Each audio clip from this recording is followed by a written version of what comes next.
J'espère que vous êtes en forme aujourd'hui pour ce nouveau tuto photo au smartphone. Aujourd'hui on va faire de la street photo, c'est juste super comme domaine, vous allez voir. En plus on va faire ça avec un smartphone, en ce qui me concerne le Galaxy S21. Mais de votre côté, si vous avez un autre smartphone, ça devrait aussi faire le taf.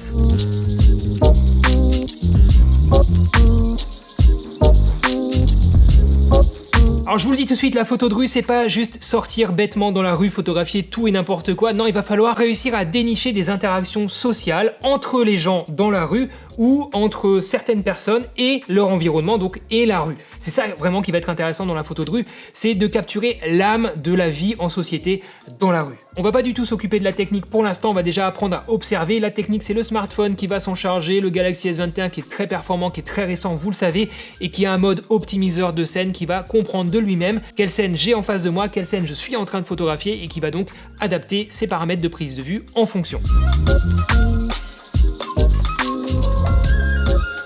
Pour cette première photo, on se retrouve dans un parc. Il y a toujours des choses à photographier dans un parc, c'est un lieu de vie dans une ville, il y a toujours des choses qui vont se passer. Et là on a de la chance, ici à Mulhouse, autour de ce parc, il y a des arcades, et ça aussi c'est très intéressant, parce que c'est des lieux où les gens vont passer, où il y a de l'architecture, on va pouvoir faire du cadre dans du cadre, ce qu'on appelle du framing en photographie, bref, on va pouvoir composer sa photo de façon un petit peu plus avancée.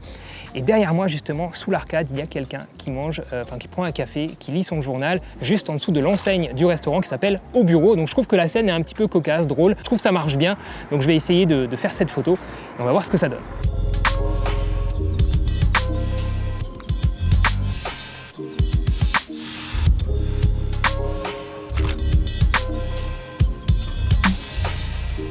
Bon, on a notre première photo, en plus c'était hyper discret, la personne est de dos, il n'y a aucun souci, on ne voit pas son visage.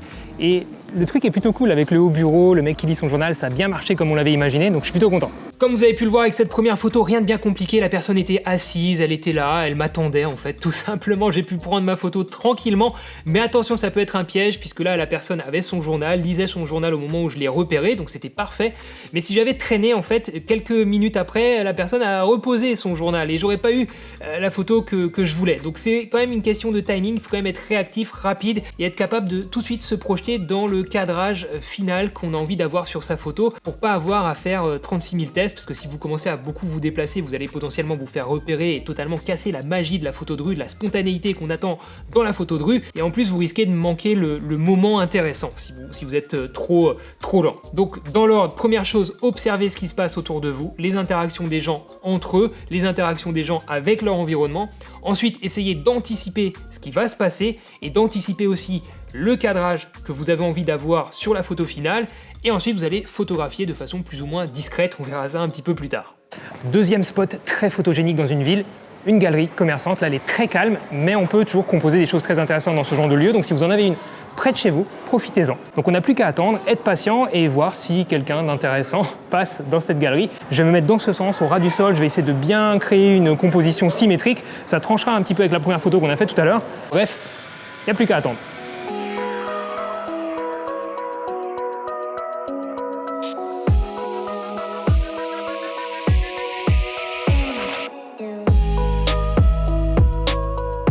Donc vous l'avez vu dans cette photo, ce qui est délicat ici, c'est de venir courir derrière quelqu'un pour prendre cette personne en photo à son insu. Forcément, ça paraît toujours un petit peu bizarre.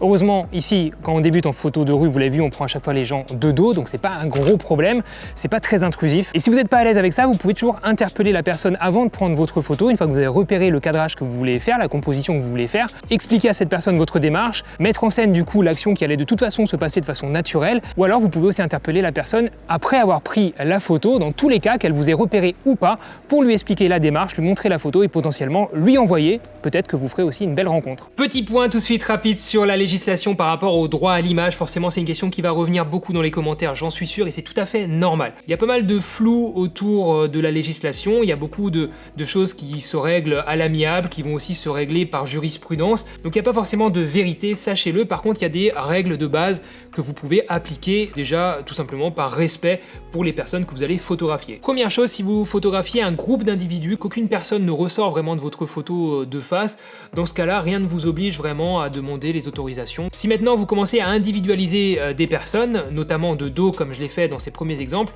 c'est de dos, donc on ne peut pas identifier les personnes sur les photos et a priori rien ne vous oblige non plus à avoir une quelconque autorisation pour diffuser cette photo. Par contre, si maintenant vous photographiez les gens de face, il va falloir toujours faire attention à bien respecter la dignité de chaque individu. Et bien sûr, si vous voulez diffuser cette photo, il faudra systématiquement une autorisation de cession de droit. Alors ça, c'est l'idéal, bien sûr, mais en général, lorsque vous avez déjà l'autorisation verbale, c'est déjà très bien. Avoir une autorisation écrite, c'est juste pour vous sécuriser à long terme.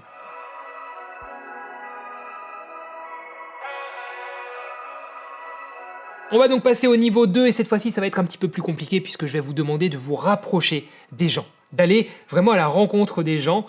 Enfin, quand je dis rencontre, c'est pas forcément de leur parler, c'est que votre smartphone aille à la rencontre des gens pour vraiment immerger le spectateur, la personne qui va regarder vos photos, dans la scène que vous avez capturée. Et pour faire ça, si vous êtes loin, au téléobjectif, en zoomant, ce sera pas très immersif. Il va falloir donc se rapprocher, être potentiellement au grand angle et trouver des moyens, des astuces pour photographier les gens comme ça discrètement pour avoir forcément des rendus très naturels. Et donc pour faire ça, ne vous inquiétez pas, je suis là, je vais vous donner 4 astuces. Première astuce, utilisez les reflets. Et il y en a partout dans une ville. Il y a des reflets partout, il y a des vitrines, il y a des reflets de vitres de bus, de tram, d'arrêts de bus, il y a même des reflets dans l'eau au sol s'il a plu, ça peut être très intéressant aussi. Mais globalement, de toute façon, tous les reflets permettent d'être discrets. Par contre, attention, c'est un piège aussi. Photographier des reflets, c'est pas photographier tous les reflets que vous avez autour de vous. Dès que vous allez voir des reflets, vous aurez envie de tout photographier, dès que vous allez découvrir ça. Mais attention, c'est un piège. Il faut quand même donner du sens à ce reflet. Donc entre ce qu'il y a par exemple dans une vitrine et la personne qui regarde ce qu'il y a dans la vitrine. C'est pas forcément toujours évident, mais voilà, c'est comme ça que vous allez donner du sens à votre photo et un petit peu plus d'émotion, et que vous allez commencer à raconter quelque chose à travers votre photo. Et raconter quelque chose à travers une photo, c'est ça, la street photo.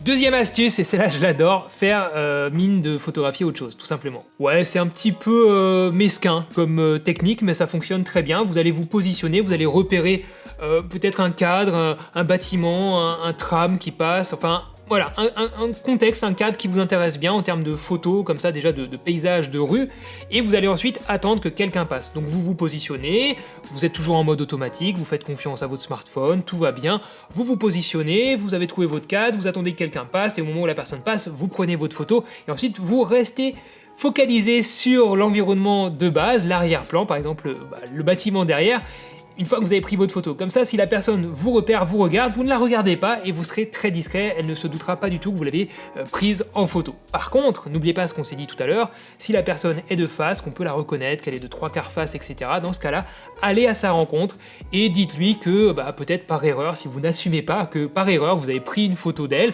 vous lui montrez, peut-être que la photo lui plaira, vous pourrez lui envoyer, vous ferez peut-être une belle rencontre, et derrière vous pouvez lui demander tranquillement si vous pouvez utiliser la photo pour votre compte Instagram, et en général, si vous avez eu un bon contact, que vous êtes poli, que vous expliquez bien la démarche, il n'y a pas de raison que la personne refuse.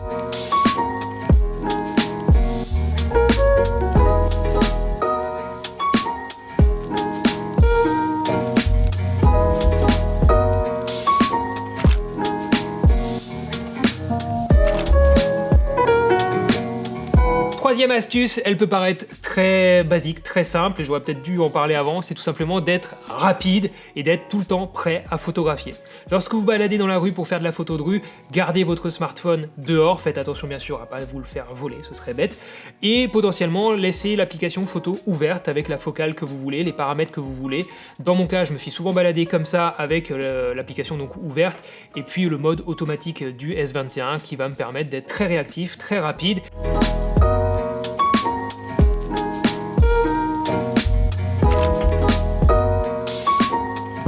Bref, c'est comme ça que vous réussirez à capturer facilement plein de photos de rue discrètement. Vous aurez plein de photos loupées au début et petit à petit, vous arriverez à repérer de mieux en mieux ce qui sera intéressant et ce qui ne l'est pas.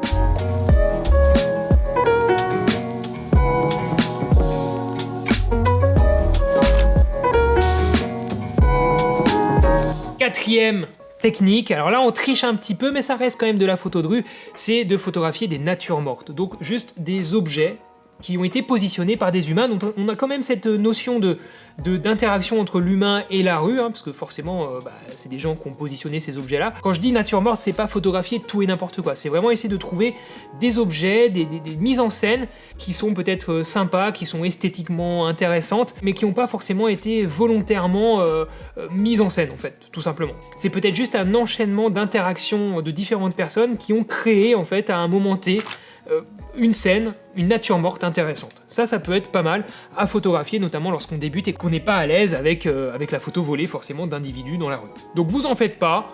Si vous faites pour l'instant que des natures mortes parce que ça vous rassure et que ça vous permet de tester la photo de rue, c'est pas un problème du tout. Petit à petit, vous arriverez à intégrer de l'humain par après, mais voilà, vous pourrez déjà faire de belles choses avec des natures mortes.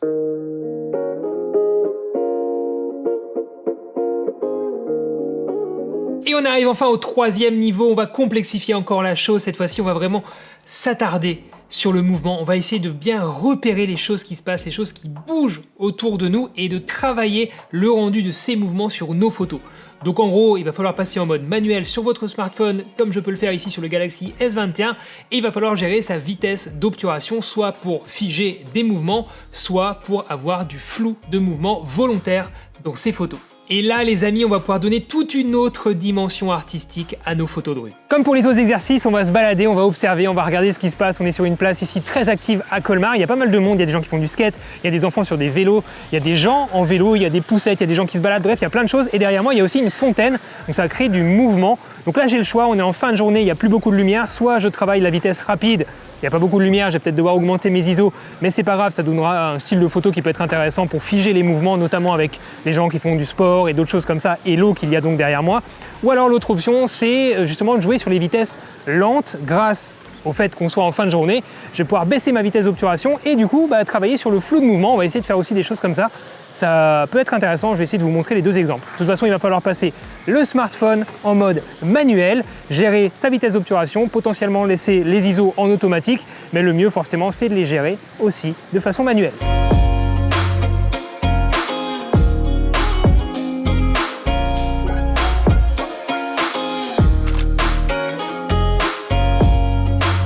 Donc vous l'avez vu, j'ai fait une première photo d'une enfant qui passe à travers la fontaine. C'est une belle photo, mais malheureusement je ne peux pas l'utiliser, ou enfin je floute le visage parce que je suis allé à la rencontre forcément des parents pour leur demander l'autorisation et ils m'ont pas donné l'autorisation d'utiliser la photo.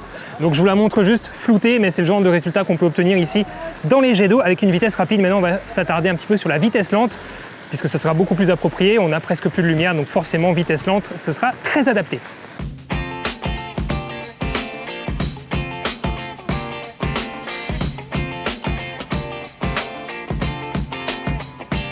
Elle est cool. Tu prends la pause sur son skate. Celle-là, elle est classe, ouais. Bon, vous l'avez vu, j'ai triché un petit peu. En fait, j'ai demandé à quelqu'un, un skater, à Louis, en fait, qui est là, qui s'est prêté au jeu, de m'aider. Parce qu'on courait après le soleil. C'est pas grave, vous pouvez dans Street Photo aussi vous permettre de demander aux personnes, de les mettre en scène. Ça fait partie de la street photographie, faut pas vous l'interdire. Ça peut vous faciliter la tâche, notamment si vous débutez. En tout cas, on a eu une photo en vitesse rapide, une photo à vitesse lente avec du flou de mouvement. Je pense que vous avez vu maintenant comment exploiter à fond la street photo. J'espère que cette vidéo vous aura plu. Je vous dis à très bientôt sur la chaîne de Frandroid pour un prochain tuto photo au smartphone. Dites-moi dans les commentaires ce que vous en avez pensé et peut-être quel type de sujet vous voudriez qu'on aborde en photo au smartphone. N'oubliez pas bien sûr de vous abonner, le petit pouce bleu qui fait toujours plaisir pour soutenir notre contenu. À très bientôt. Ciao!